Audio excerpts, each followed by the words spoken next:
Friends, నేను ఈరోజు మామిడికాయ పప్పు తాలింపు చేస్తాను చూడండి. ఇప్పుడు తాలింపు చేస్తున్నాను. పొద్దున్నే ఎందుకు వంట చేస్తానంటే ఈరోజు హాస్పిటల్కి వెళ్ళే పని ఉంది. ఎందుకంటారా, మా కోడలికి బాటిల్స్ ఎక్కిస్తున్నాం మధ్య మధ్యలో, కొంచెం ఐరన్ వాటికి అట్లా కాస్త బలానికి అడ్మిట్ అవ్వమన్నారు. ఆల్రెడీ అడ్మిట్ అయ్యి అవసరం ఉంటే తీసుకొస్తాం మేడం అని డాక్టర్ అమ్మకు చెప్పి తీసుకొచ్చాను. రోజు వెళ్తున్నాం అన్నట్టు హాస్పిటల్కి. డెలివరీ డేట్ దగ్గర పడిందని చెప్పారు మేడం. ఫస్ట్ బాబు కదా, ఇప్పుడు పాప కావాలని తొందరగా నిన్నంతే బాక్స్ కట్టుకోవటం లేట్ అయిపోయి మా వాడు జీరా రైస్ తీసుకొచ్చి ఇచ్చాడు అక్కడ హాస్పిటల్ దగ్గర. అది తినేసి సాయంత్రం వరకే ఉన్నాం నిన్న. మళ్ళీ వచ్చి ఇంటికి వచ్చి వంట చేసుకొని తినరికి లేట్ అయిపోయింది. అందుకోసం ఇప్పుడే వంట చేసి తొందరగా బాక్స్ అయి కట్టేస్తున్నాను. అంటే మళ్ళీ రావటం అవ్వదు కదా, హాస్పిటల్కి చాలా దూరం కదా. అందుకోసం పప్పు తాలింపు వేస్తున్నాను చూడండి. మామిడికాయ పప్పు సూపర్గా ఉంటుంది. ఎల్లిపాయలు ఇదిగోండి, ఎల్లిపాయ దంచేసాను.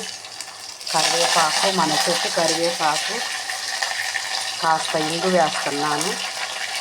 తెలుసు కదా మీకు ఇంగువ. కాస్త పసుపు వేస్తున్నాను. ఆల్రెడీ ఉడికేటప్పుడు పప్పులో వేస్తాను కదా నేను. అన్నం కూడా వండాను, చూసేయండి. పప్పు తాలింపు.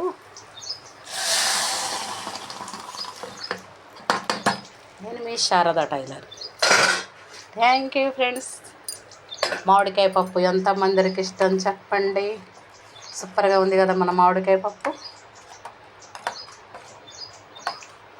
ఇంత పొద్దున్న అస్సలు వంట చేయను నేను, కానీ ఈరోజు బాక్స్ కట్టాలి కాబట్టి నేను వెళ్ళాల్సి వస్తుంది. అమ్మాయికి బాటిల్స్ ఎక్కుతున్నాయి కదా, అందుకని నేను కూడా కోడలకి బాటిల్ ఎక్కుతున్నాయి కాబట్టి 2 రోజులు 3 రోజులకు ఒకరోజు ఐరన్ బాటిల్ ఎక్కిస్తున్నారు మేడం.